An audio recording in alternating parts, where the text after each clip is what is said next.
A block of mass 1 kg slides down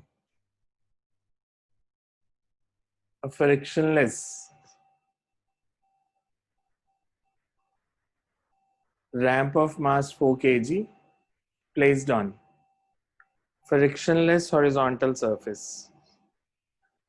Placed on frictionless horizontal surface. Find the velocity with which block will leave the ramp. Find the velocity with which block will leave the ramp. So हमें इस तरह से question दिए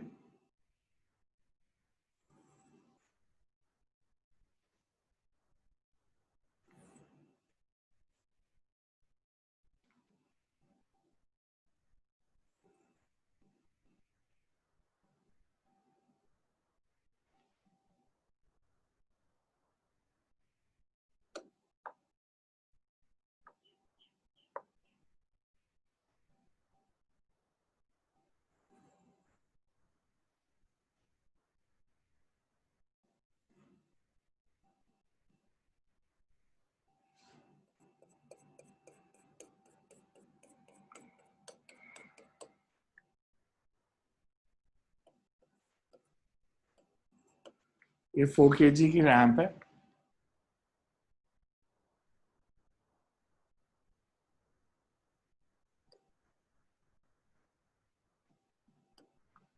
ये 1 kg का block which slides down.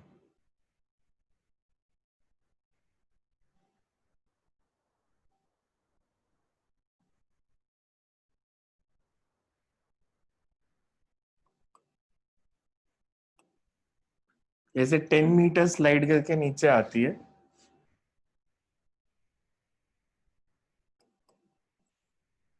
तो when it leaves the ramp, इसकी velocity कितनी होगी? When it leaves the ramp, इस पॉइंट पे हमने बताना है इसकी वेलोसिटी क्या होगी when it leaves the ramp. Question समझ आया सबको? क्या पूछा है? फ्रिक्शनलेस रैंप है, फ्रिक्शनलेस सरफेस है, किसी सरफेस पे कोई फ्रिक्शन नहीं है. 1 kg का ब्लॉक स्लाइड करके यहाँ पे आ जाता है. तो हमने बताना है जब ये लीव करेगा तो इसकी वेलोसिटी कितनी होगी.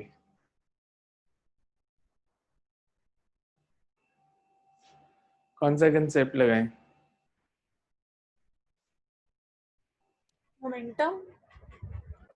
मोमेंटम कंजर्वेशन लगाओ, एनर्जी कंजर्वेशन, मोमेंटम कंजर्वेशन, जैसे करना चाहते हो. सर एनर्जी कंजर्वेशन भी लगा सकते हैं. हाँ लगा सकते हैं, क्यों नहीं लगा सकते? बिकॉज फ्रिक्शनलेस है तो एनर्जी कंजर्व्ड ही होगी. Okay sir.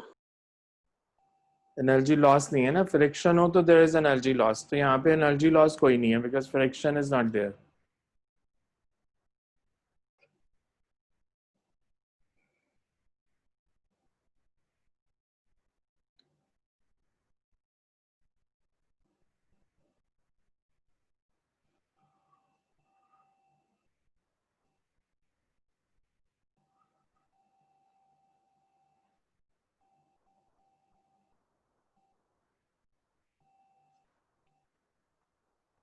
Excuse me sir. हाँ जी. सर मैंने ज्वाइन लेट किया था, आप प्लीज क्वेश्चन रिपीट कर दीजिए. हमें दिया है कि एक 1 kg का ब्लॉक है. Yes sir. ये स्लाइड करके नीचे आता है रैंप से. रैंप का मास है 4 kg, इसकी हाइट है 10 मीटर. तो जब ये ब्लॉक इसको लीव करेगा 1 kg का तो इसकी वेलोसिटी कितनी होगी? Okay sir, thank you sir.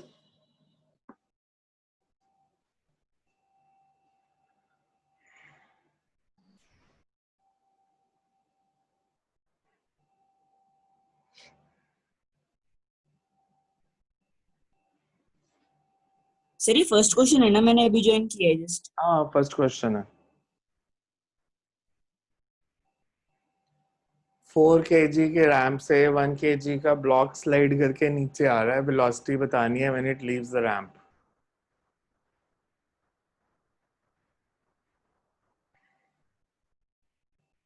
Sir 14.1 metre पर सेकंड. कितनी? 14.1. 14.1 √2gh. नहीं सर, अंडर रूट 200. हाँ जी.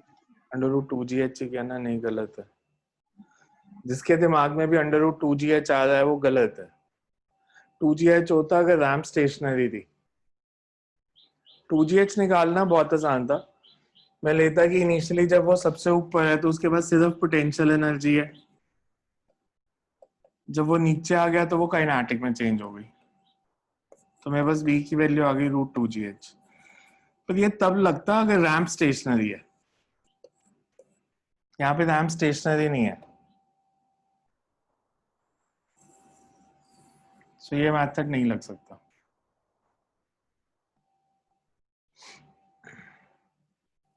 हाँ नहीं पता किस चलेगा कि राम पे देखो √2GH लगना था अगर सिर्फ ग्रेविटी एक फोर्स होती जो लग रही है ब्लॉक पे, तो ग्रेविटी के अलावा ब्लॉक पे नॉर्मल रिएक्शन भी लग रहा।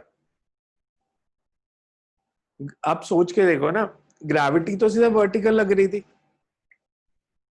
कोई और फोर्स होगी जिसने इसकी वेलोसिटी को हॉरिजॉन्टल बना दिया, बिकॉज ये नीचे आना शुरू हुई, नीचे आते आते ऐसे हो गई, मतलब इसकी वेलोसिटी जो वर्टिकल शुरू हुई थी फाइनली हॉरिजॉन्टल हो गई है। अगर सिर्फ ग्रेविटी लग रही होती तो वर्टिकल ने वर्टिकल ही रहना था, हॉरिजॉन्टल डायरेक्शन में नहीं जाना था इसने। तो इसका मतलब जब ये यहाँ पे कहीं थी ये बॉडी, प्रैक्टिकली अगर हम सोचे हो क्या रहा है, तो जब ये बॉडी इधर थी कहीं, तो बॉडी पे नॉर्मल रिएक्शन लग रहा था इस डायरेक्शन में जिसके दो कंपोनेंट थे, ये ग्रेविटी के अगेंस्ट लग रहा था, अपवर्ड है, और ये हॉरिजॉन्टल डायरेक्शन में लग रहा था, तो इसके कारण इसकी वेलोसिटी हॉरिजॉन्टल हुई है। बट अगर हम देखें तो net external force horizontal direction में कोई नहीं है, हॉरिजॉन्टल डायरेक्शन में नेट एक्सटर्नल फोर्स कोई नहीं है। This means that horizontal momentum conserve रहेगा। इनिशियली जब मैंने इसको छोड़ा था तो इसका हॉरिजॉन्टल मोमेंटम कितना था? 0। इनिशियली वेज और ब्लॉक दोनों रेस्ट पे थे, तो इनिशियल मोमेंटम 0 था, फाइनल मोमेंटम भी हॉरिजॉन्टल डायरेक्शन में 0 होगा। आप सोचो ना, जब ये इधर जा रहा है तो ये ब्लॉक पीछे आना शुरू हो जाएगा, ब्लॉक जो है इधर मूव करेगा। से विद वेलोसिटी इसकी अगर मैं लेता हूं v1, so you can say block moves with velocity v2 in opposite direction. Conservation of momentum implies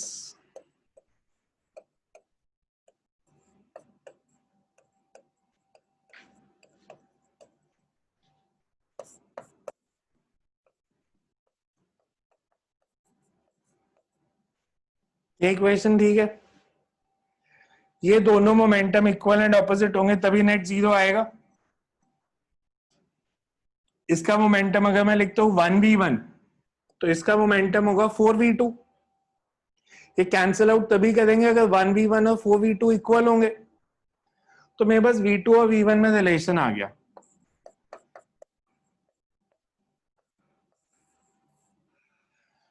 अब ऊपर से मैंने इसको छोड़ा था, फ्रिक्शन है नहीं, कोई एनर्जी लॉस हो नहीं रहा, दैट मींस इसके पास जो इनिशियल पोटेंशियल एनर्जी थी वही काइनेटिक में चेंज हुई है। रैंप स्टेशनरी होता तो सारी काइनेटिक एनर्जी ब्लॉक को मिल जाती, पर क्योंकि रैंप भी मूव कर रहा है तो we can say that initial potential energy of 1 kg या initial potential energy is equals to final kinetic energy. Sir इसके अंदर हमको 4 kg की वेलोसिटी निकालनी है ना? 1 kg की 1 kg की सर उसकी तो √180 आ रही है, 6/15।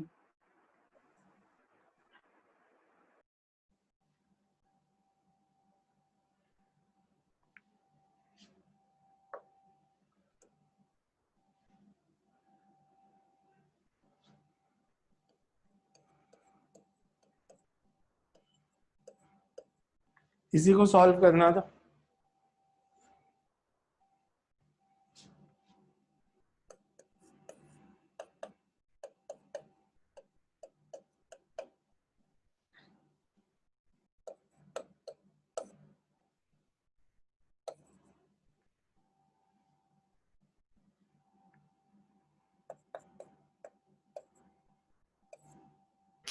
सर जो 100 मीटर के नीचे वाली हाइट है उसको नहीं कंसीडर करेंगे? मैंने 10 मीटर यहीं तक दिया ना,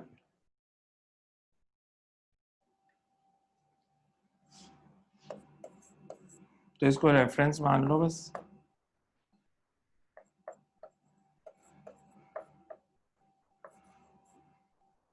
ये आ रहा मेरा आंसर। तो यही है सर, ये करके 180 हो जाएगा, √180 दैट इज इक्वल टू 6√5। 800/5 180 होता है।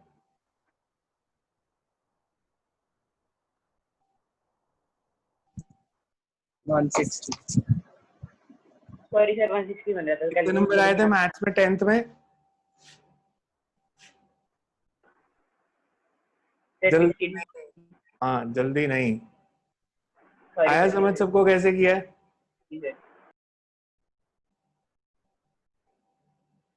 ये मैंने किया कि ब्लॉक ऊपर से नीचे आ रहा है, मैं इसके ऑपोजिट भी आपको दे सकता था, नीचे से ऊपर जा रहा है। So you can write second question. Data ज्यादा चेंज नहीं करूंगा, स्टैंडर्ड डेटा यही, इसी से ही सारे करेंगे ताकि आप मैथ्स के ज्यादा चक्कर में ना लो, कंसेप्ट समझो। So you can write a block of mass 1 kg, a block of mass 1 kg moves up the ramp. A block of mass 1 kg moves up the ramp of mass 4 kg. All surfaces are frictionless. All surfaces are frictionless.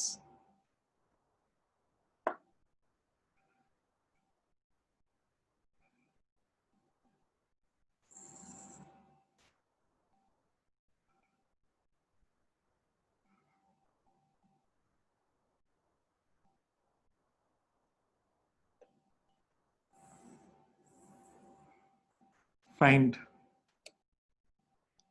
the maximum height. Find the maximum height attained by. Find the maximum height attained by the block.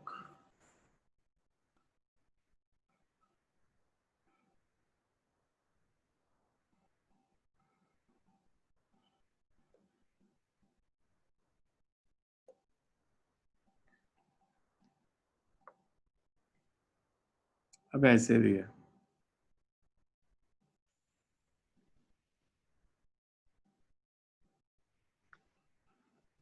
ये वाली height को neglect कर सकते हो, इसको लेने की जरूरत नहीं है।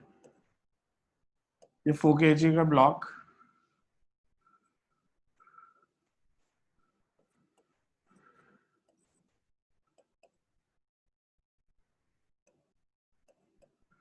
इसको मैंने वेलोसिटी दी 10 मीटर पर सेकेंड, तो कितना ऊपर जाएगा?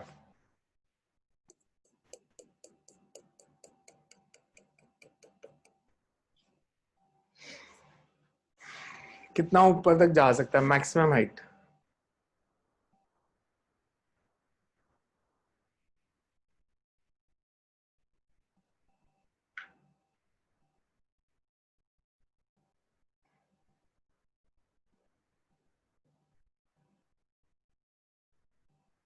सर इसके अंदर जब हमें 10 मीटर पर सेकेंड वेलोसिटी दी तो हमने उसके फोर्स एक्सर्ट किया ना। मैंने बस एक वेलोसिटी देके छोड़ दिया, मैंने कुछ नहीं किया उसके बाद।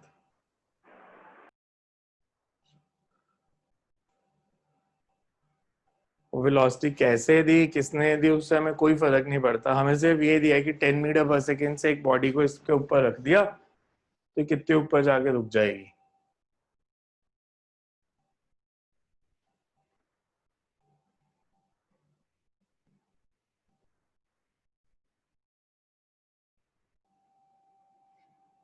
कितने ऊपर जाके रुकेगी ये?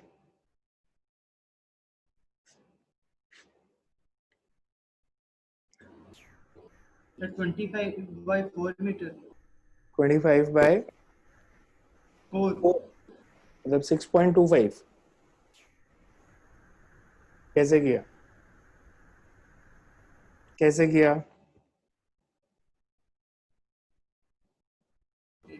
सर पहले इनिशियल मोमेंटम कंजर्व माना मैंने, तो sir 1 into 10 is equal to 4 into v, इधर से वेलोसिटी आ जाएगी, फिर half m1 v1 square by half m2 v2 square is equal to mg। Energy answer तो सही नहीं आ रहा आपका। सर 2.05. नहीं,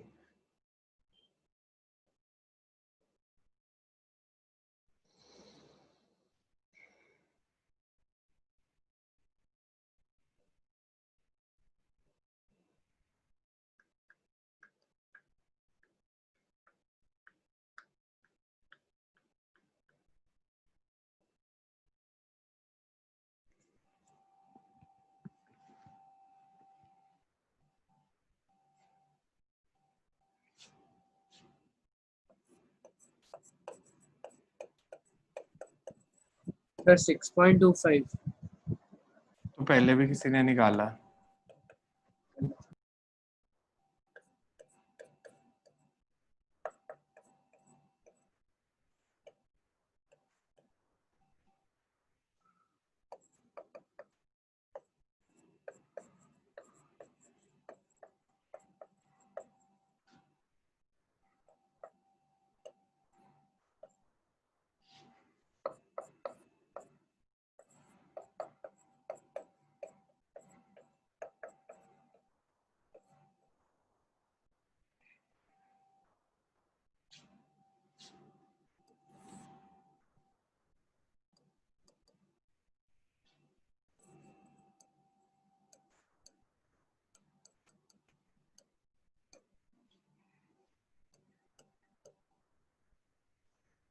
फिर फाइनल मोमेंटम 5v कैसे हुआ? हाँ जी सर 5 भी है शायद।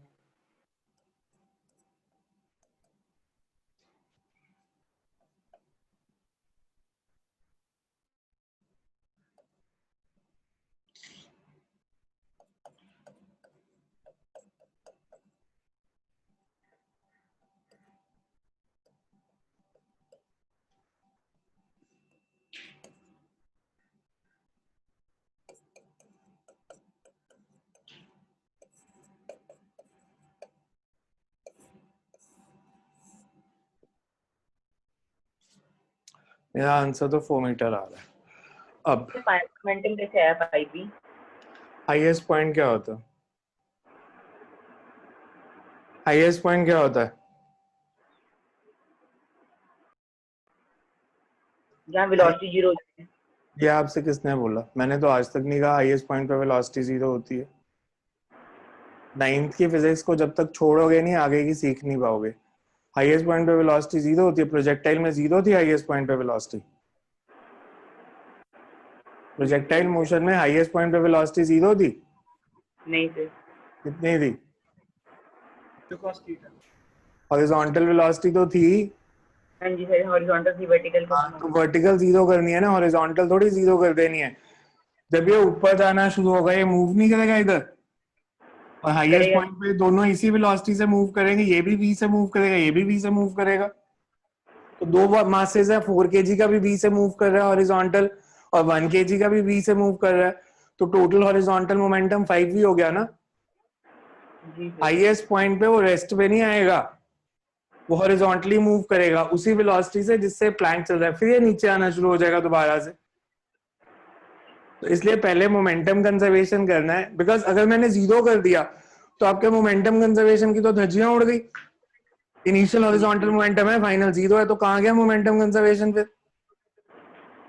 मतलब लॉजिक तो ठीक है रखो ना। आप कह रहे हो हमने फाइनल मोमेंटम 0 कर दिया, तो इनिशियल मोमेंटम कहां गया फिर? ऐसे तो नोबेल प्राइज मिल जाएगा फिजिक्स में तुम्हारे को। सो मोमेंटम कंजर्वेशन इज बेसिक। जो हॉरिजॉन्टल मोमेंटम है वो कहीं नहीं जाने वाला, क्योंकि हॉरिजॉन्टल डायरेक्शन में कोई एक्सटर्नल फोर्स ही नहीं लग रही। तो initial horizontal momentum is equal to final, वहां से वेलोसिटी आई और फिर एनर्जी कंजर्वेशन लगेगा। जो कि जो वी ब्लॉक सर, बड़ा वाला ब्लॉक वी से ही मूव करना शुरू हो गया। बड़े वाले ब्लॉक पे फोर्स नहीं लग रही हॉरिजॉन्टल डायरेक्शन में, तो सिर्फ छोटे वाले पे दिया गया उसको। तो बड़े वाले पे फोर्स तो लग रही है ना। कौन सी? बड़े वाले ब्लॉक पे हॉरिजॉन्टल फोर्स कौन सी लग रही है? उसके बाद हॉरिजॉन्टल बिकॉज अगर यहाँ पे पड़ा है छोटा ब्लॉक, इस पे नॉर्मल रिएक्शन इधर, तो बड़े ब्लॉक पे नॉर्मल रिएक्शन इधर, इसके दो कंपोनेंट्स, इसके कारण आ रहा है ना मोमेंटम। हाँ जी सर। तो नॉर्मल रिएक्शन उसको वेलोसिटी दे रहा है हॉरिजॉन्टल डायरेक्शन में। थैंक आया यू समझ? आगे सर।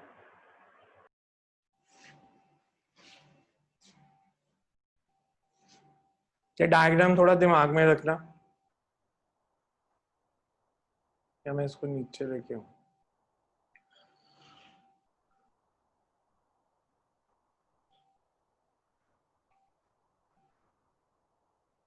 मेरे को इस क्वेश्चन में सेंटर ऑफ मास की वेलोसिटी बताओ कितनी है, initial velocity of centre of मास।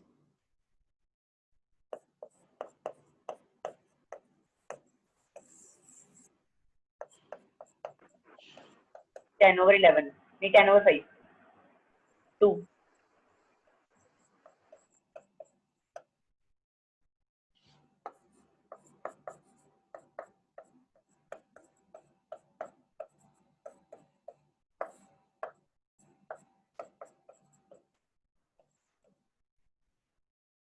ठीक है इतना।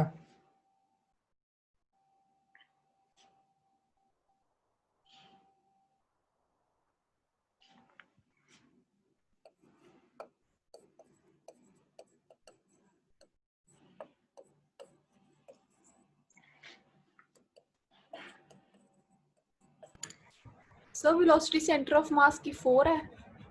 2 है। 1 into 10/4 plus 4 into 0/5 m1 v1 plus m2 v2 upon m1 plus m2। मेरे को 1 kg की वेलोसिटी बताओ सेंटर ऑफ मास फ्रेम में। 1 kg की velocity centre of mass frame में।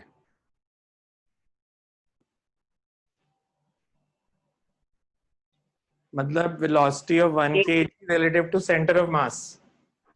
8 मीटर पर सेकंड।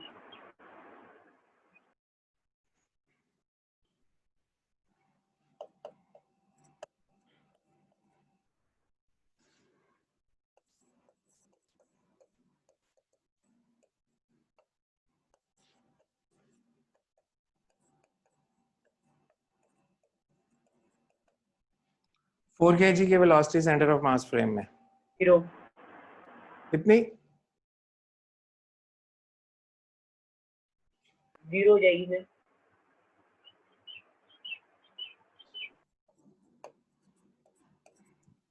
-2।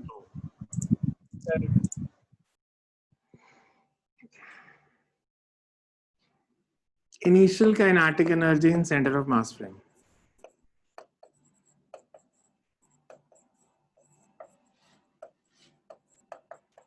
half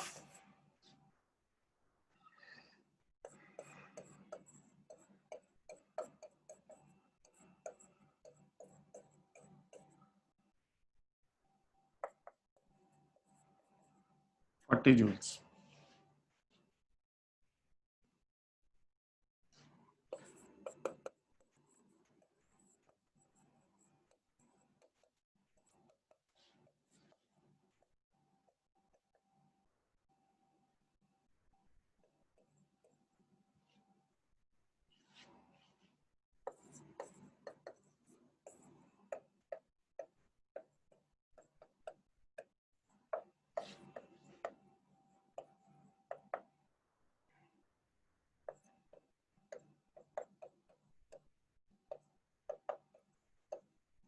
आप ऐसे भी कह सकते थे।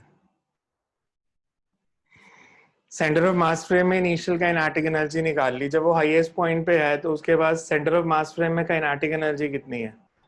जब ब्लॉक हाईएस्ट पॉइंट पे पहुंच गया तो सेंटर ऑफ मास फ्रेम में काइनेटिक एनर्जी कितनी है?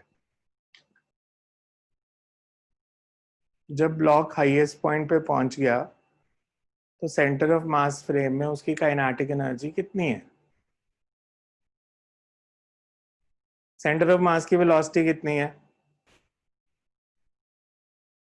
सेंटर ऑफ मास की वेलोसिटी कितनी है? 2। और हाईएस्ट पॉइंट पे दोनों की वेलोसिटी क्या आई थी? पिछले मेथड में कंजर्वेशन ऑफ मोमेंटम से किया था। पिछला जो हमने अभी इससे पहले मेथड किया उसमें हाईएस्ट पॉइंट पे हॉरिजॉन्टल वेलोसिटी निकाली थी ना, वो कितनी थी? 2 सेंटर ऑफ मास की भी 2 है, तो relative to centre of mass blocks की वेलोसिटी कितनी हो गई? 0. 0। तो काइनेटिक एनर्जी कितनी होगी सेंटर ऑफ मास फ्रेम में? फाइनल 0। मतलब जो भी इनिशियल काइनेटिक है वो फाइनल में चेंज हो गई।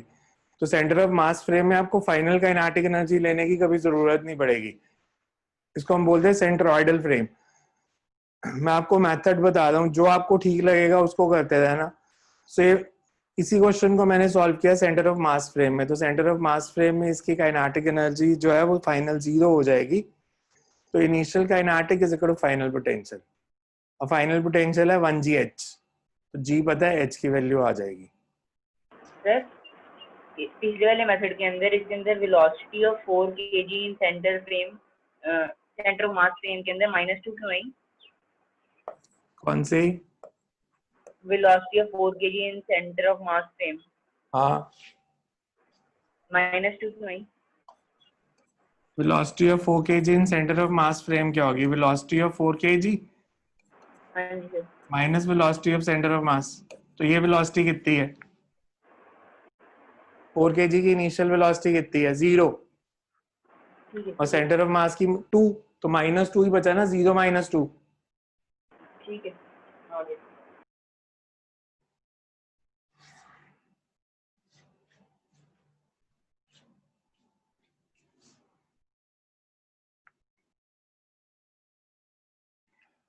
अब आपको एक प्रैक्टिस के लिए क्वेश्चन दे रहा हूँ, फिर इसका एक तीसरा मेथड बताता हूँ। मान लो मेरे पास 2 स्प्रिंग्स हैं, एक स्प्रिंग है, 2 मासेस हैं, और ऐसे सिस्टम दिया।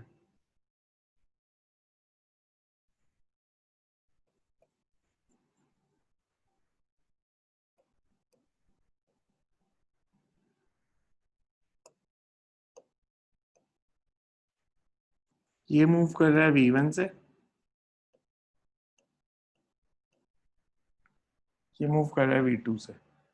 मेरे को सिस्टम की काइनेटिक एनर्जी बताओ at this instant in centre of mass frame. 2 masses m1 and m2 moving with velocity v1 and v2 are connected by a spring. Find the kinetic energy of system in center of mass frame.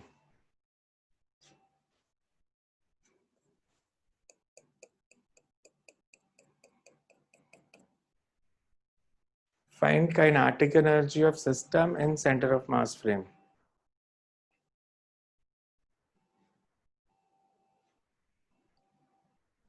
और ये बहुत ज्यादा use होने वाला concept. तो m1 v1 plus m2 v2 का whole square by 2.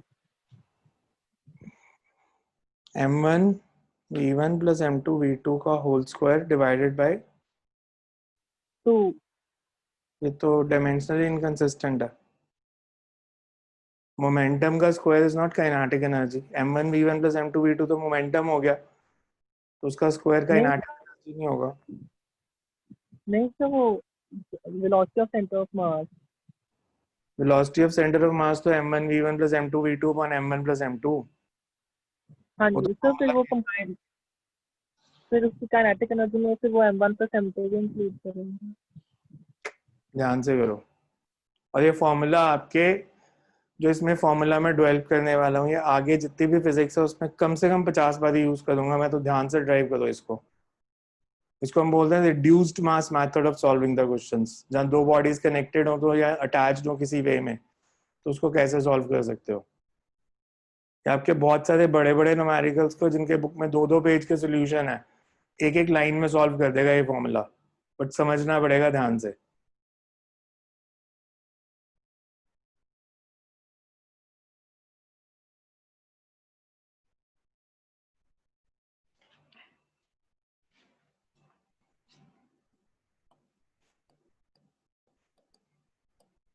Velocity of centre of mass is no rocket science, वो तो सिंपल फॉर्मूला है। वेक्टर्स की भी जरूरत नहीं है क्योंकि एक ही डायरेक्शन में मूव कर रही हैं बॉडीज, 2 डायरेक्शंस में नहीं है। सो m1 v1 plus m2 v2 upon m1 plus m2।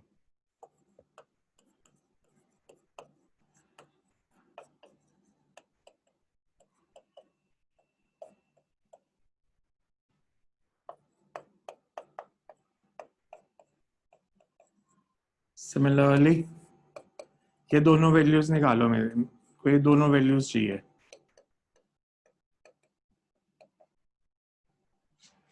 velocity of m1 in center of mass frame and velocity of m2 in center of mass frame. और फिर काइनेटिक एनर्जी उसके बाद निकालोगे, इट वुड बी, पहले इसे solve करो, ये क्या आती हैं दो वैल्यूज.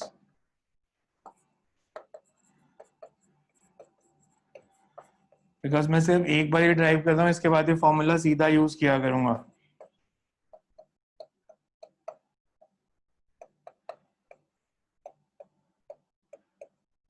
इसकी वैल्यू निकालो क्या आती है.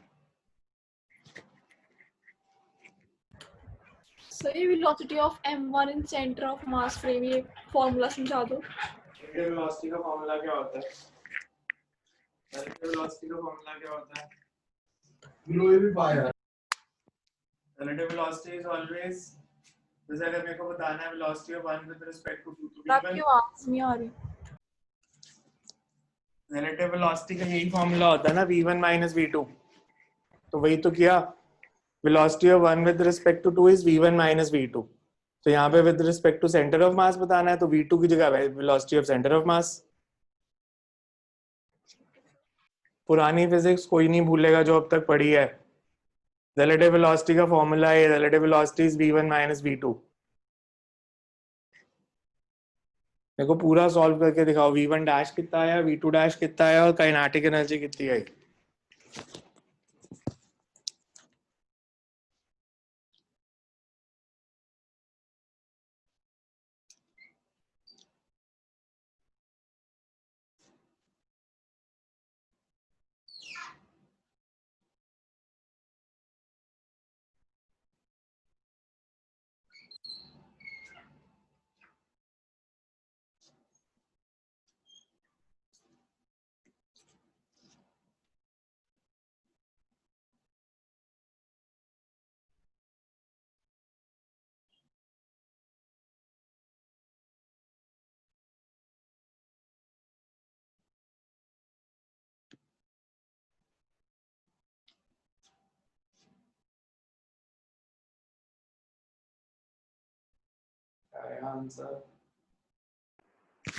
क्या है आंसर इसका?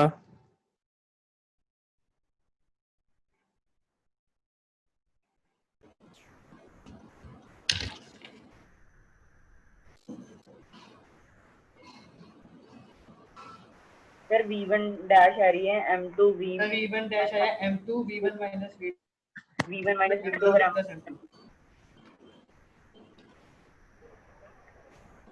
और v2 डैश आ रही है m1 into v2 minus v1 over m1 plus m2.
Similarly ये वैल्यू आपकी आ जाएगी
ये आपको याद रखना पड़ेगा फॉर्मूला.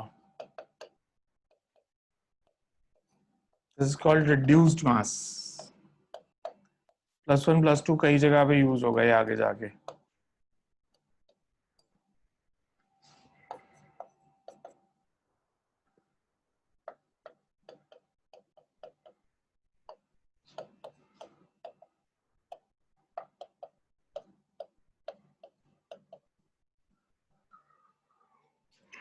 देखो ये सारा समझ आ रहा है. Kinetic energy in centre of mass frame, this is important. Derivation is not important, पर आप मेरे से पूछते वो कहां से है, इसलिए मैंने ड्राइव कर दिया. This is kinetic energy of two body system in centre of mass frame.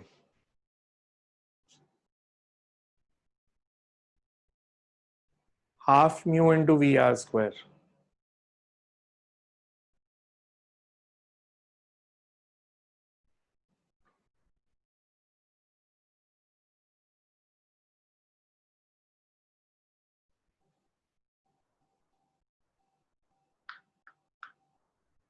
देखो नहीं समझ आ रहा कुछ तो.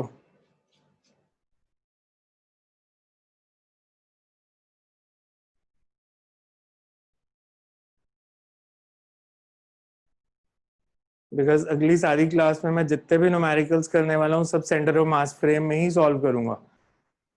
आपको एक एग्जांपल लेके दिखा दूंगा कि अगर मैं सेंटर ऑफ मास फ्रेम नहीं लेता तो उस न्यूमेरिकल को सॉल्व करने में समझने में 2 पेज लगेंगे. अगर मैं सेंटर ऑफ मास फ्रेम में सॉल्व करूंगा तो 4 लाइन में सॉल्व होगा.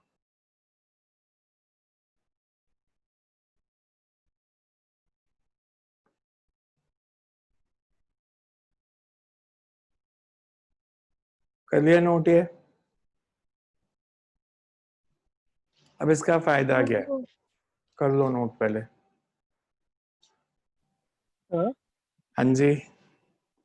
फिर इसके हम सेंटर ऑफ मास के कोई भी जैसे इंक्लाइन प्लेन वाले में भी क्वेश्चन में तो इसमें भी अप्लाई कर सकते हैं. क्या? तो जैसे लॉज ऑफ मोशन में था तो उसमें फिर सेंटर ऑफ मास एप्लीकेबल है. उसमें फ्रिक्शन दी होती है, एनर्जी कंजर्वेशन लगाने में मुश्किल आएगी लॉज ऑफ मोशन के न्यूमेरिकल्स में. बॉडीज एक दूसरे के साथ ऐसे कनेक्टेड नहीं होती ना, तो फ्रिक्शन दी होती है.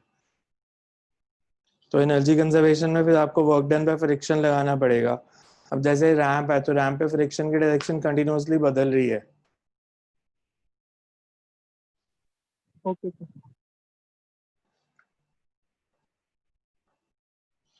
नोट करो पहले इसको.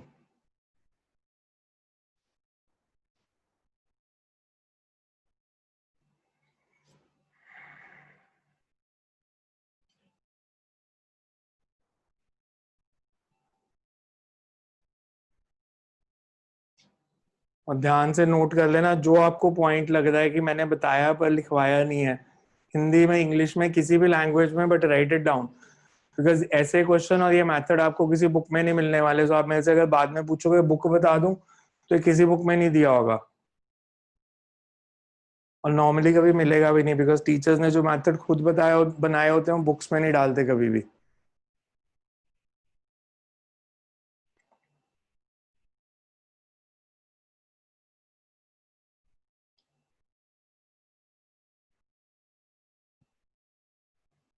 कर लिया नोट?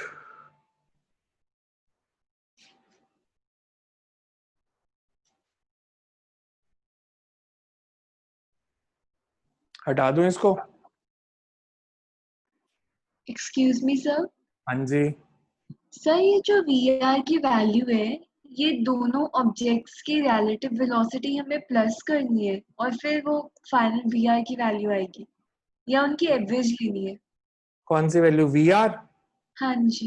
वी आर तो V1 माइनस V2 है ना, दोनों सेम डायरेक्शन में मूव कर रहे हैं तो रिलेटिव वेलोसिटी डिफरेंस ऑफ 2 होगी.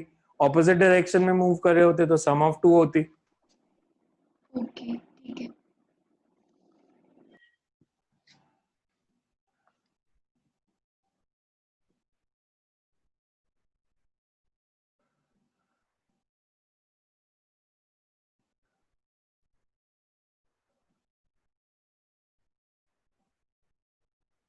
मैं दोबारा से आपको उसी क्वेश्चन पे ले आया.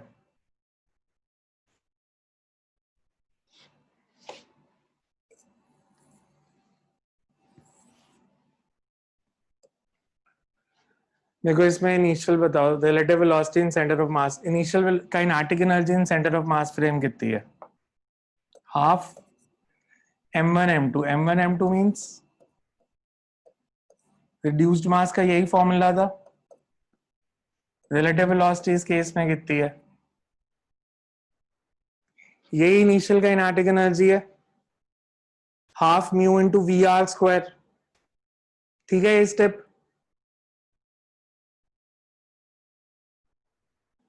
हाईएस्ट पॉइंट पे दोनों ब्लॉक्स में रिलेटिव वेलोसिटी कितनी है? हाईएस्ट पॉइंट पे दोनों ब्लॉक्स की वेलोसिटी कितनी थी? सर हमने m की जगह न्यू क्यों लिया है?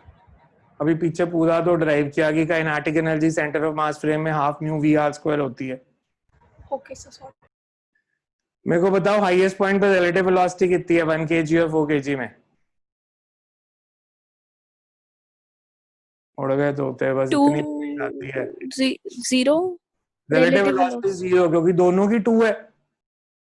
तो फाइनल काइनेटिक एनर्जी कितनी है सेंटर ऑफ मास फ्रेम में? अगर वी आर जीरो है फाइनल, तो फाइनल काइनेटिक एनर्जी कितनी है? Zero zero. और फाइनल पोटेंशियल एनर्जी कितनी है? 1 kg जब हाइट h पे पहुंच गया तो इसकी पोटेंशियल एनर्जी कितनी है? 1gh। GH 1gh मतलब 10h। दिस इज 4/10, मतलब h is equals to 4 metre. ये देखो, जो पिछला हमने न्यूमेरिकल किया था एक लाइन में सॉल्व होता है सिर्फ। इनिशियल काइनेटिक एनर्जी लिख दी, फाइनल पोटेंशियल लिख दी, हो गया solve numerical. Oral half mu R into V square is equal to mgh, हो गया। इसमें क्या था? तो ये फायदा है सेंट्रोइडल फ्रेम में सॉल्व करने का कि आपके न्यूमेरिकल्स को आसान बनाएगा, बट ये कंसेप्ट समझ में आना चाहिए कि हम ऐसा क्यों करते हैं। सेंटर ऑफ मास की वेलोसिटी निकालनी आनी चाहिए, अगर कहीं पूछ ले तो नॉर्मली आपको इससे काम चल जाएगा। Half mu into V are square is equal to mgh। तो कई बार स्टूडेंट्स बोलते हैं कि एमसीक्यूज में था वो बहुत लेंथी क्वेश्चन दे दिया था। लेंथी नहीं था, मेथड नहीं आता था आपको। वो जो भी क्वेश्चन देते हैं उनका एक शॉर्टर मेथड जरूर होता कि 1-2 मिनट में सॉल्व हो जाए। वो कभी भी ऐसा क्वेश्चन नहीं देंगे कि आपको एक पेज में सॉल्व करना पड़े। आपसे होता है या नहीं होता वो आपकी प्रॉब्लम है, उन्होंने क्वेश्चन ढूंढ लेने हैं। समझ में आया ये? नेक्स्ट लिखो।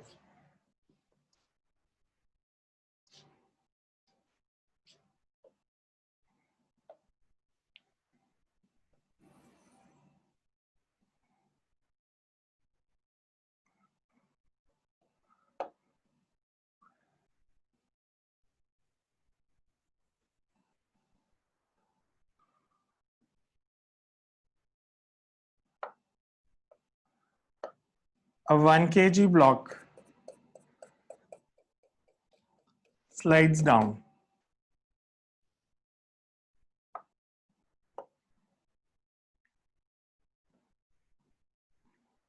A 4 kg inclined plane on a frictionless surface.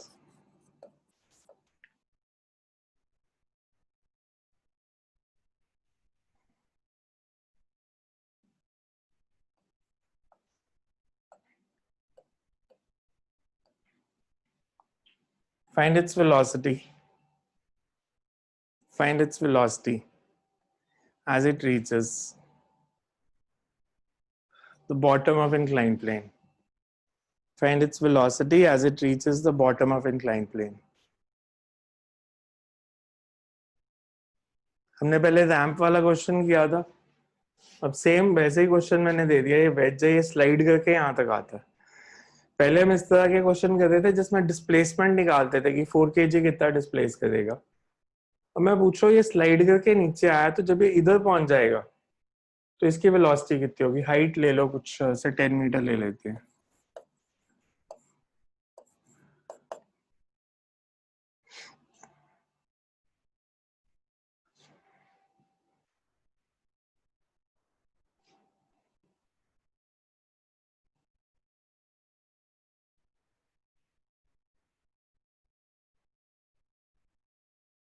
मेरे को इक्वेशंस बना दो, सॉल्व घर जाके करते रहना जो भी करना है। मेरे को सिर्फ बेसिक इसका कंसेप्ट समझा दो क्या है और इक्वेशंस बता दो क्या है।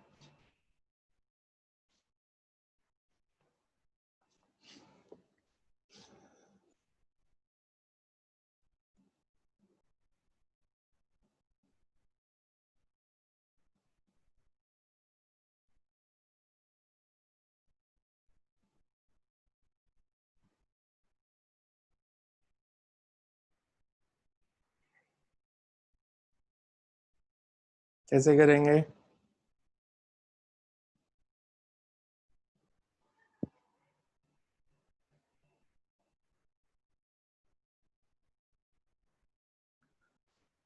उसमें जो पहले किया था रैंप वाला और इसमें डिफरेंस क्या है बेसिकली?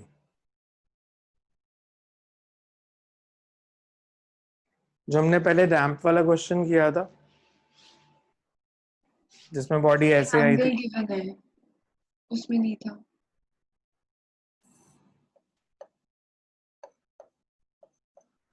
मैंने इसकी वेलोसिटी ली थी v1, इसकी v2। ये जो मैंने v1 ली थी,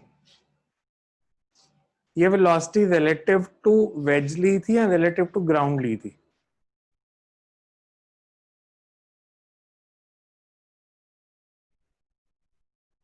ये वेलोसिटी रिलेटिव टू वेज ली थी या रिलेटिव टू ग्राउंड ली थी? रिलेटिव टू ग्राउंड लेके सॉल्व किया था, बिकॉज इफ यू रिमेंबर मैंने किया था इनिशियल मोमेंटम 0 है तो फाइनल भी 0। तो ग्राउंड फ्रेम में इसकी वेलोसिटी v1, इसकी v2, तो 1v1 is equal to 4v2 कर दिया था। इसमें एक बहुत लॉजिकली एक चीज समझ में आ रही थी कि जब ये लीव करेगा इसकी वेलोसिटी हॉरिजॉन्टली होगी, इधर नहीं वो पता चल रहा, बिकॉज जब ये यहां पहुंचेगा मैं कह सकता हूं इसकी वेलोसिटी इस डायरेक्शन में होगी।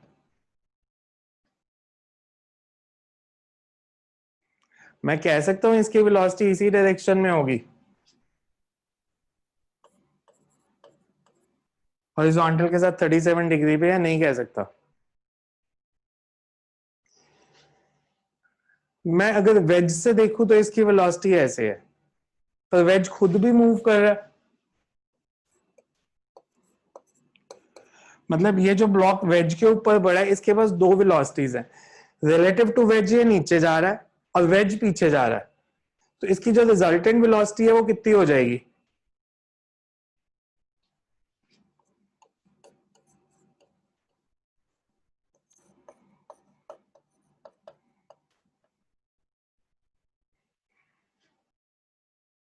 cos 37 is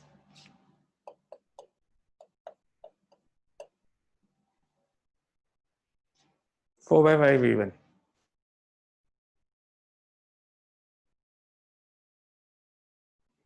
मेरे को इसमें कंजर्वेशन ऑफ मोमेंटम की इक्वेशन बताओ।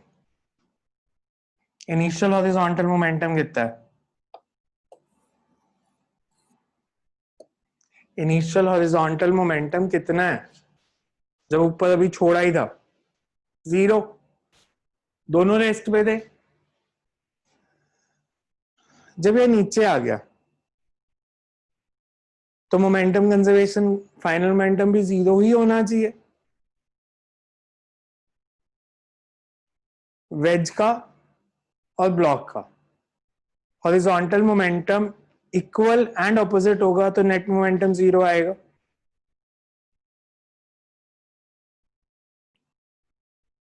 वेज का हॉरिजॉन्टल मोमेंटम फाइनली कितना है?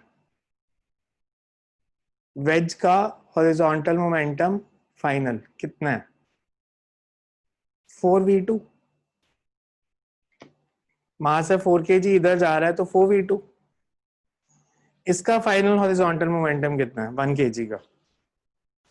1 kg का फाइनल मोमेंटम हॉरिजॉन्टल डायरेक्शन में कितना है? 4/5v1। कितना? 4/5v1। 4/5v1। 4/5v1 होता ना मैं पूछता ही नहीं। दोबारा सोचो, ये खुद आ रहा है नीचे, ये v1 क्या है? v1 is velocity relative to wedge या velocity relative to ground?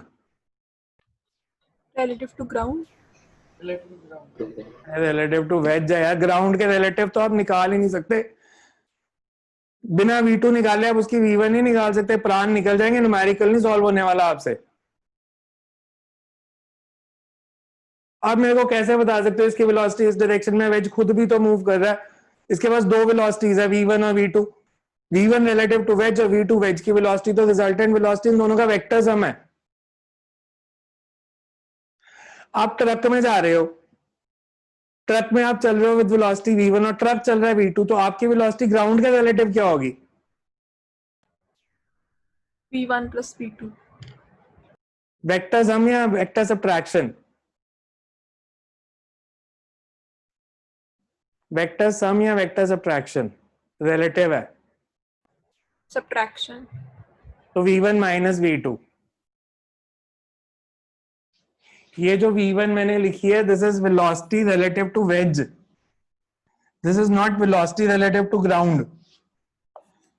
V1 is velocity of first kg relative to wedge. That means this is V1.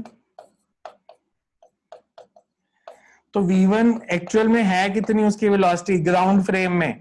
Ground frame में it's relative to wedge plus, मतलब इन दोनों का जो vector sum होगा वो इसकी ग्राउंड फ्रेम में वेलोसिटी होगी। अब मूविंग बॉडी के ऊपर वेज पड़ा है, तो मूविंग बॉडी की वेलोसिटी भी तो वेज की वेलोसिटी में ऐड करनी पड़ेगी ना। पिछला न्यूमेरिकल आसान था, उसमें वो हॉरिजॉन्टली चला गया था तो हमें इतनी फर्क नहीं पड़ रहा था, पर यहाँ पे तो आपको लेना पड़ेगा बिकॉज आपको डायरेक्शन ही नहीं पता। V1 इस डायरेक्शन में है रिलेटिव टू वेज, V2 इधर है, तो जब तक ये दोनों नहीं निकलेंगे आप ये रिजल्टेंट डायरेक्शन कैसे निकालोगे रिजल्टेंट वेलोसिटी की? सर जो आपने V के नीचे लिखा है वो क्लियर नहीं है। Velocity of first block with respect to wedge is velocity of first block with respect to ground minus velocity of wedge. Relative velocity का फॉर्मूला लगा रहा हूँ, ये यहाँ पे चाहिए नहीं है, मैंने बताया है कि relative velocity ऐसे निकलती है, ये V1 relative to wedge है, relative to ground नहीं है। सर ये वेलोसिटीज का कांसेप्ट थोड़ा क्लियर नहीं है, आप प्लीज एक बार समझा दो कि किसी Relative velocity क्या होती है? अगर मैं बोल रहा हूँ relative velocity तो इसका मतलब क्या होता है कि वेज को रेस्ट पे मान लो तो ब्लॉक की वेलोसिटी, तो मैं वेज को रेस्ट पे मानूं तो ब्लॉक की वेलोसिटी V1 है, पर क्योंकि वेज भी मूव कर रहा है तो टोटल वेलोसिटी इन दोनों का सम होगी।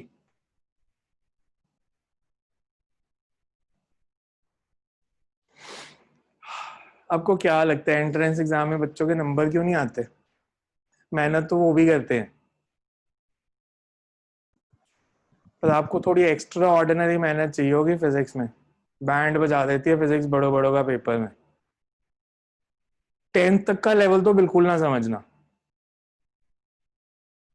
10th में तो आपको बच्चों वाले क्वेश्चन आते थे, तो आप मार्च तक बच्चे थे, 11th में आप एकदम से बड़े हो गए हो, आपका दिमाग बहुत बड़ा हो गया, IQ लेवल बहुत बढ़ गया, लॉजिकल कंसेप्ट आपके बहुत स्ट्रांग हो गए हैं, तो आपको दिमाग लगाना पड़ेगा। दोबारा से देखो, मैंने कहा ये 1 kg नीचे आया तो मेरे को वेज, अगर मैं वेज पे खड़ा हूं तो मेरे को पता है ना ये ऐसे जा रहा है, मैं ग्राउंड से देख रहा हूं तो मेरे को तो इन दोनों को देखना पड़ेगा ना कि वेज इधर जा रहा है ब्लॉक इधर आ रहा है, तो टोटल वेलोसिटी किस डायरेक्शन में है। मेरे को इनिशियल मोमेंटम पता था,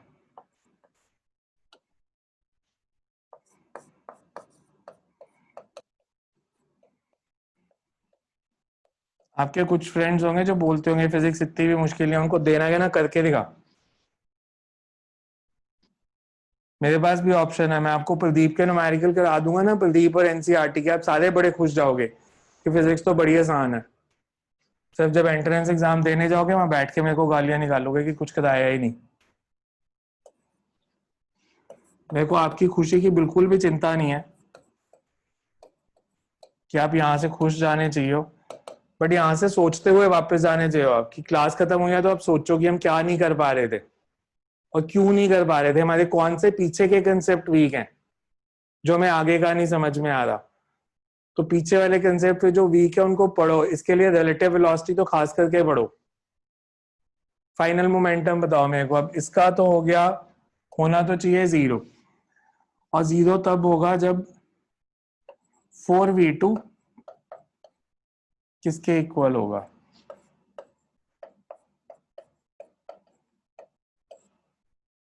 देखो ये इक्वेशन समझ में आई मैंने कैसे लिखी है? मैंने ग्राउंड फ्रेम में लिखनी है। इस ब्लॉक के पास दो वेलोसिटीज हैं, एक 4/5 v1, this is velocity relative to wedge. तो अगर मेरे को ग्राउंड से देखना है तो इसके पास दो हॉरिजॉन्टल वेलोसिटीज हैं, एक 4/5 v1 और एक v2 भी, बिकॉज वेज इसके ऊपर, वेज के ऊपर ही पड़ा है, तो ये वेलोसिटी भी लेनी पड़ेगी। तो इसकी टोटल वेलोसिटी होगी 4/5 v1 माइनस v2। सर इसका आंसर 18.75 आ रहा है। और यार आंसर नहीं चाहिए मेरे को, मैं आंसर पूछ ही नहीं रहा। मेरे को इक्वेशन बताओ, इसके बाद क्या लिखूं? 4v2 कैसे ली? इस ब्लॉक के पास दो वेलोसिटीज है हॉरिजॉन्टल डायरेक्शन में, एक है 4/5 v1 है और एक है v2 भी इसके पास ही है, बिकॉज ये वेज के ऊपर ही पड़ा है। सर इस इक्वेशन को सॉल्व करके v2 is equal to 4/15 v1 आ गया। आगे आगे उसके आगे आगे की इक्वेशन सॉल्व तो अपने आप करते, तो मैं मैथ्स का टीचर नहीं हूँ, अपने आप करना जो भी आएगा। यहाँ से v1 v2 में रिलेशन निकाल लो जो भी आता है, मेरे को उससे कोई मतलब नहीं है, हो जाएगा अपने आप सॉल्व, मैथ्स तो कर ही लोगे। मेरे को इसके बाद एनर्जी कंजर्वेशन की इक्वेशन बताओ।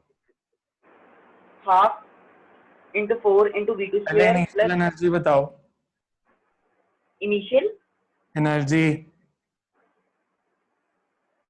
मैंने फाइनली लेके करा था। और इनिशियल नहीं चाहिए, एनर्जी कंजर्वेशन बिना इनिशियल एनर्जी के हो जाएगा।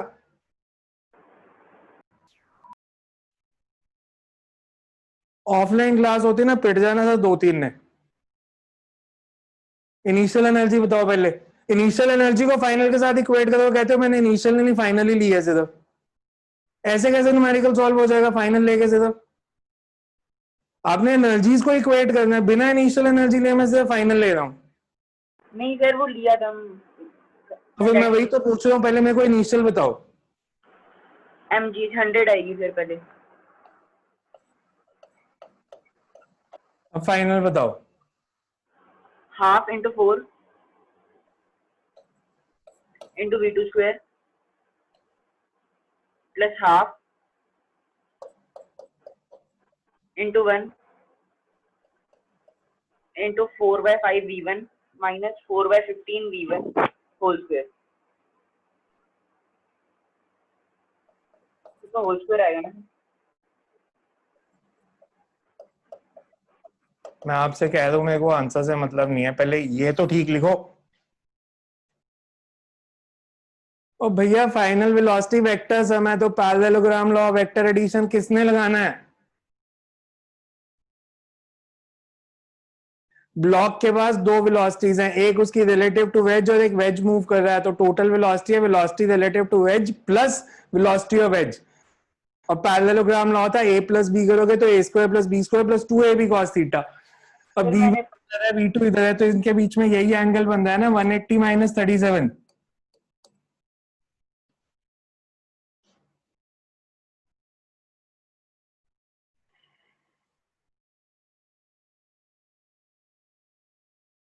मैं इसलिए कह रहा हूं मेरे को आंसर से नहीं मतलब है, इक्वेशन ठीक होगी तो आंसर तो आ ही जाएगा। और मैं किसी को रेस लगाने को नहीं कह रहा कि सबसे पहले सॉल्व करके दिखाओ। ये इक्वेशन देखो किसको समझ आई और किसको नहीं आई। ये इक्वेशन किसको समझ आई और किसको नहीं आई? ये वाली सब ज्यादा फिक्स है। फर्स्ट पार्ट ये समझ आ गई, इनिशियल एनर्जी, हाँ जी ये वेज की एनर्जी, हाँ जी सर। हाँ बचा हमारे पास ये।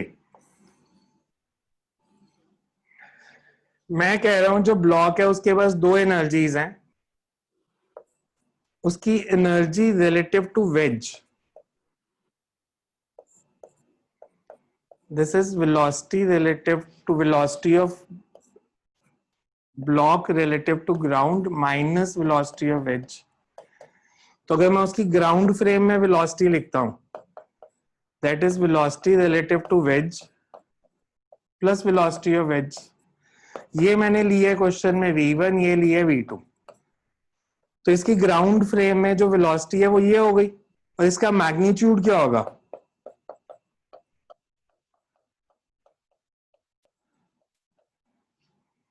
यही होगा ना इसका मैग्नीट्यूड, पैरेललोग्राम लॉ. हाँ जी. वो मैंने यहां पुट कर दिया.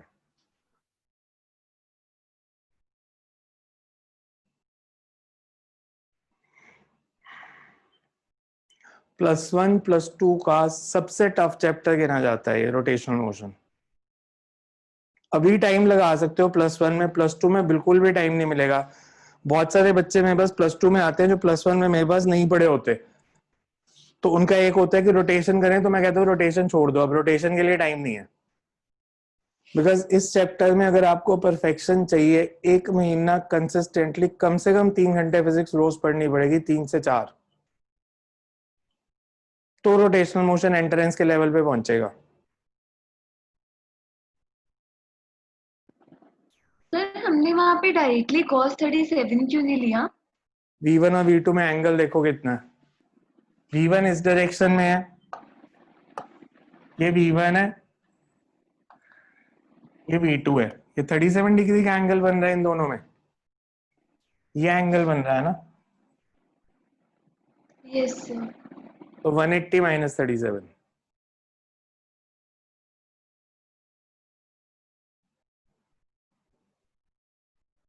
तो इसको सॉल्व करना, पहले यहां से v1 v2 में रिलेशन निकाल लेना, जो रिलेशन आएगा वो नीचे सब्स्टिट्यूट करना, फिर आंसर आएगा.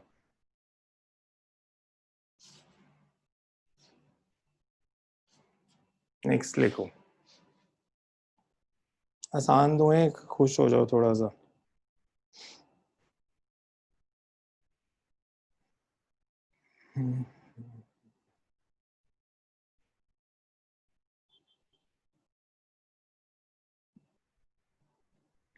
अच्छा ऐसे करते हैं.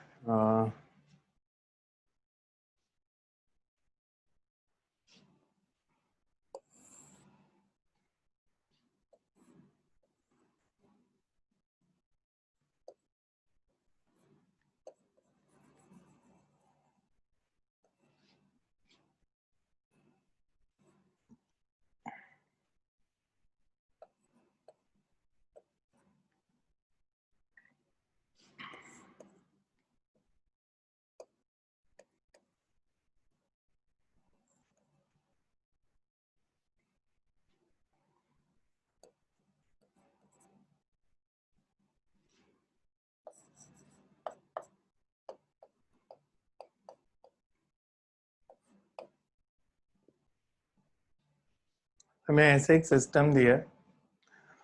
4 kg के ब्लॉक को वेलोसिटी दी 4 मीटर पर सेकेंड, 2 kg के ब्लॉक को 2 मीटर पर सेकेंड, और स्प्रिंग कांस्टेंट है 100 न्यूटन पर metre. Find the maximum potential energy stored in the spring. Find the maximum potential energy that will be stored in the spring. Find the maximum potential energy that will be stored in the spring. Spring में potential energy stored होती है जब वो compress होता है या stretch होता है.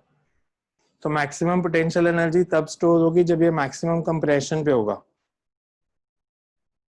तो स्प्रिंग मैक्सिमम कितना कंप्रेस हो सकता है?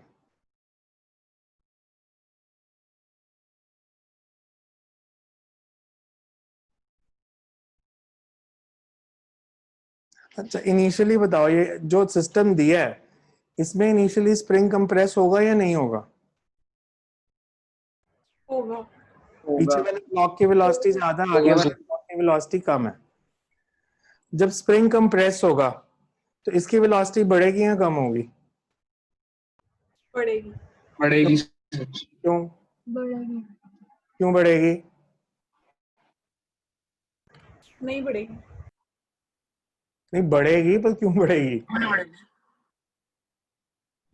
अगर मेरे पास एक स्प्रिंग है, मैंने इसको कंप्रेस कर दिया, ऐसे दबा दिया, जब मैं छोड़ूंगा ये दोनों साइड से बाहर जाएगा, ऐसे ही जाएगा। टेंडेंसीज होती है उसकी। मतलब इस पे एक फोर्स इधर लगेगी और एक फोर्स इधर लगेगी, तो जब मैं स्प्रिंग को कंप्रेस करूंगा एक फोर्स इधर लगेगी और एक इधर लगेगी। अगर मैं 4 kg को देखूं तो वेलोसिटी और फोर्स की डायरेक्शन सेम है ऑपोजिट है? इसके लिए ऑपोजिट इसके लिए सेम, तो उसमें बढ़ जाएगी। इसकी वेलोसिटी बढ़ेगी, इसकी कम होगी। यस एक स्टेज आएगी जब दोनों की वेलोसिटी सेम हो जाएगी। उसके बाद एक स्टेज आई जब दोनों की वेलोसिटी होगी मान लो v0।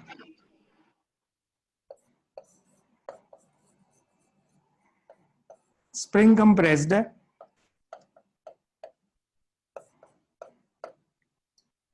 अब इस पे फोर्स लग रही है इधर, ये v0 से और बढ़ जाएगी और ये v0 से कम हो जाएगी, तो स्प्रिंग की लेंथ बढ़ेगी या कम होगी? अगर ये वेलोसिटी जैसे मान लो 3 थी, 3 से बढ़ गई और ये 3 से कम हो गई, तो स्प्रिंग की लेंथ बढ़ेगी या कम होगी? बढ़ेगी। तो दैट मींस मैक्सिमम कंप्रेशन कब होगा? जब दोनों की वेलोसिटी सेम होगी। मैक्सिमम कंप्रेशन तभी हुआ ना जब दोनों की वेलोसिटी सेम हो गई, बिकॉज उसके बाद फिर इसकी और बढ़ गई, इसकी कम हो गई, तो लेंथ फिर से बढ़नी शुरू हो गई।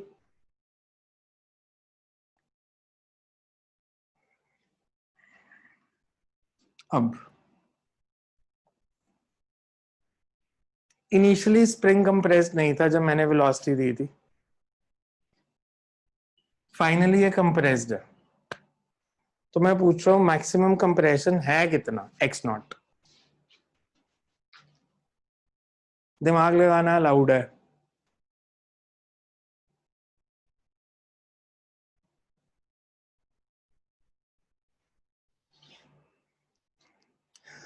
दिमाग लगाना अलाउड है, दिमाग की बत्ती जलाओ। टू बॉडी प्रॉब्लम है ना, अभी क्या था? Two body problem. मेरे को बताना इसमें इनिशियल काइनेटिक एनर्जी कितनी है? Initial kinetic energy half, formula क्या लिखा था? Half centre of mass frame में इनिशियल काइनेटिक एनर्जी क्या होती थी? Half mu into V are square, है ना। म्यू कितना है इस केस में? Half m1 m2 upon m1 plus m2, और रिलेटिव वेलोसिटी कितनी है? 2। जब मैक्सिमम कंप्रेशन है तो दोनों की वेलोसिटी सेम होगी, तो रिलेटिव काइनेटिक एनर्जी कितनी होगी सेंटर ऑफ मास फ्रेम में? जब दोनों की वेलोसिटी सेम है तो v रिलेटिव कितना है? 0 काइनेटिक एनर्जी फाइनली कितनी है? 0। वो कहाँ गई? जो इनिशियल काइनेटिक थी वो कहाँ गई? पोटेंशियल एनर्जी लास्ट वाला एक और बार हाफ की x0 स्क्वायर आ गया x0।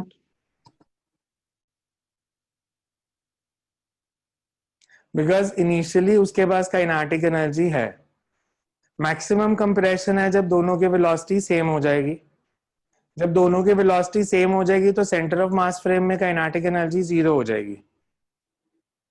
Centre of mass frame में काइनेटिक एनर्जी 0 हो जाएगी, मतलब जो इनिशियल काइनेटिक थी वो सारी पोटेंशियल में चेंज हो गई, तो एनर्जी कंजर्वेशन यहां से x0 की वैल्यू आ जाएगी।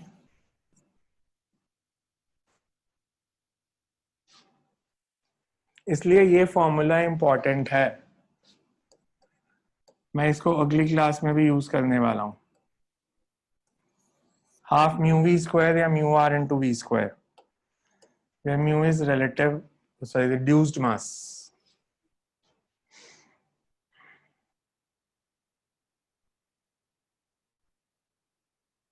आया समझ कुछ कुछ? Yes sir. ठीक है, मैं डराने के लिए नहीं करा रहा, ये क्वेश्चन एक्चुअल में मुश्किल होते हैं पर ये हमें करने पड़ेंगे बिकॉज पेपर में आते हैं। तो इसको घर जाके एक बार दोबारा रिवाइज करना, मैं इसके जैसे 1, 2 या 3 क्वेश्चन और ढूंढ के रखूंगा ताकि हमारा थोड़ा सा प्रैक्टिस हो जाए और हमें पता चले कि कैसे अप्रोच करना है प्रॉब्लम्स को। फर्स्ट टाइम में किसी को समझ नहीं आती। रिड्यूस्ड मास का कंसेप्ट आपने जिंदगी में पहले कभी नहीं सुना था, पहली बार ही देख रहे हो तो मुश्किल आएगी थोड़ी सी। घर जाके इसको रिवाइज करो, अगली बार ऐसे ही क्वेश्चन और करेंगे स्प्रिंग ब्लॉक सिस्टम के या ट्रॉली के। मैं अभी थ्योरी आगे नहीं लेके जाऊंगा, ठीक है? तो इसको रिवाइज करके रखना, और वीडियो रिकॉर्ड हो गया होगा तो मैं अभी डाल देता हूँ, इसको देख लेना दोबारा से, बिकॉज लग तो रहा है कि वीडियो रिकॉर्डिंग हो गई है। तो इसको मैं अपलोड कर दूंगा ग्रुप में रात को 10, साढ़े 10 बजे तक, तो फिर चेक कर लेना एक बार। सर एचसी वर्मा और हेलिडे में से दे दो कुछ क्वेश्चंस प्रैक्टिस के लिए। एचसी वर्मा में से कुछ क्यों, बहुत सारे दे देता हूँ मैं। Yes, sir.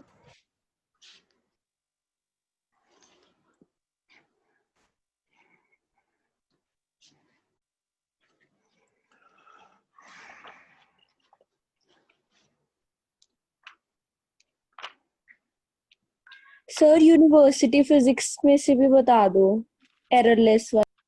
अभी एक ही होंगे, अभी तो इतने तो होंगे भी नहीं आपसे, थोड़े से क्वेश्चन देता हूँ जो। आपने केमिस्ट्री में सरफेस टेंशन का कंसेप्ट पढ़ लिया? Yes, sir. Yes. पढ़ लिया? क्या होती है surface tension? Why liquid drops tends to acquire spherical shape? Why liquid drops tend to acquire spherical shape? पढ़ लिया ना कंसेप्ट? अभी आप बोल रहे हो पढ़ लिया हमने।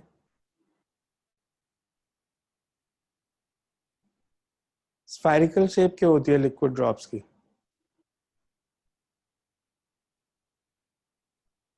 और ड्रॉप स्फेरिकल होती है, मैं पूरा जग पानी का गिरा दूं तो वो स्फेरिकल ड्रॉप नहीं बनता।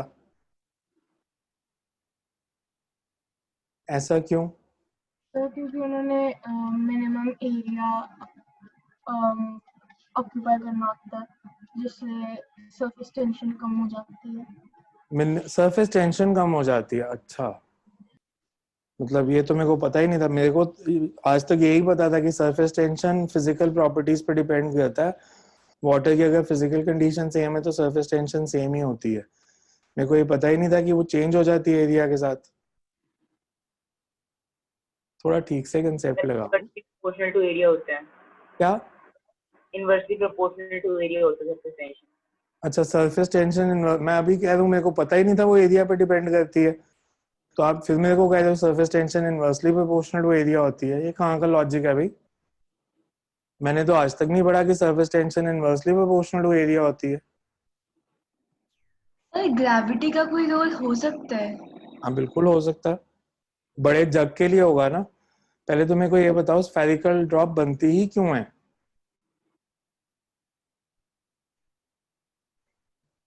स्फेरिकल ड्रॉप क्यों बनती है?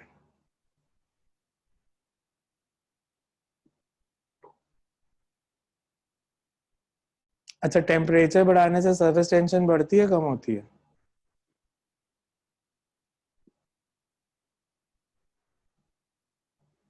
टेम्परेचर बढ़ाने से सरफेस टेंशन बढ़ेगी या कम होगी? कम होगी। कम होगी? क्यों? क्यों कम होगी? मैं नहीं मानता, बताओ मेरे को क्यों कम होगी। रट लो हर चीज को। अच्छा, दिमाग ना चलाना, समझना नहीं है। हमने रट्टा मार लिया बस, और कह रहे हमने सरफेस टेंशन पढ़ लिया। पढ़ नहीं लिया, रट्टा मार लिया।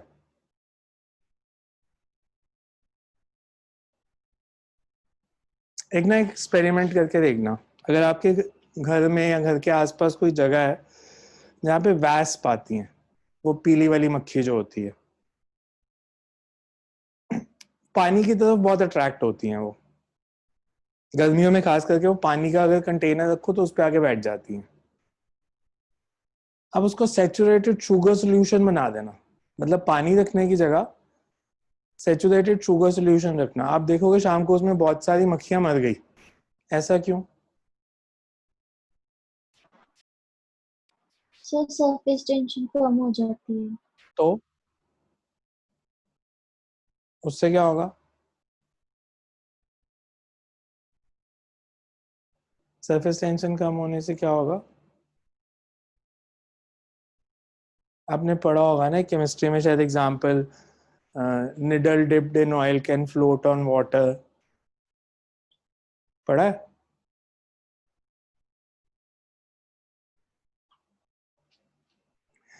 सरफेस टेंशन कोहेसिव फोर्स पे डिपेंड करती है, एडहेसिव पे डिपेंड करती है? नहीं, कुछ नहीं पढ़ा। 4 पेज सर ने लिखाए होंगे, वो रट्टा मार लिया होगा, आता जाता कुछ है नहीं सरफेस टेंशन के बारे में, कहते हमने पढ़ ली। क्वेश्चन नंबर 7 लिखो, क्वेश्चन नंबर 7 पेज नंबर 161 के क्वेश्चन लिखा रहा हूँ। Question number 7, 8, 9, 10, 11, 7 to 11। ये 160 के है ना? हाँ, 7 to 11,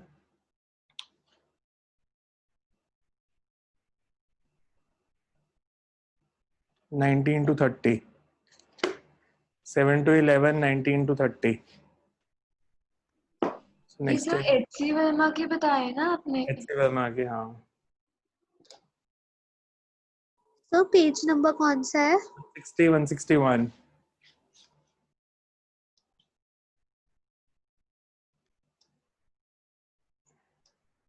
160 and 161।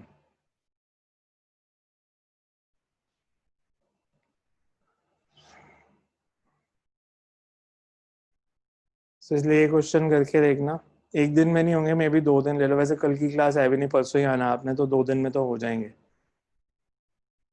तो फिर इसके आगे करेंगे। और रोटेशन पे टाइम लगाना पड़ेगा, मतलब 1 आवर से काम नहीं चलेगा, आपको 3 घंटे मिनिमम रोज देने पड़ेंगे रोटेशन के लिए। बस समझने के लिए हम क्या कर रहे हैं, रटना नहीं है। जैसे केमिस्ट्री रटी है, surface tension is inversely proportional to area. TPC को बताओगे ना, खिड़की से नीचे लाइन में, surface tension is inversely proportional to area.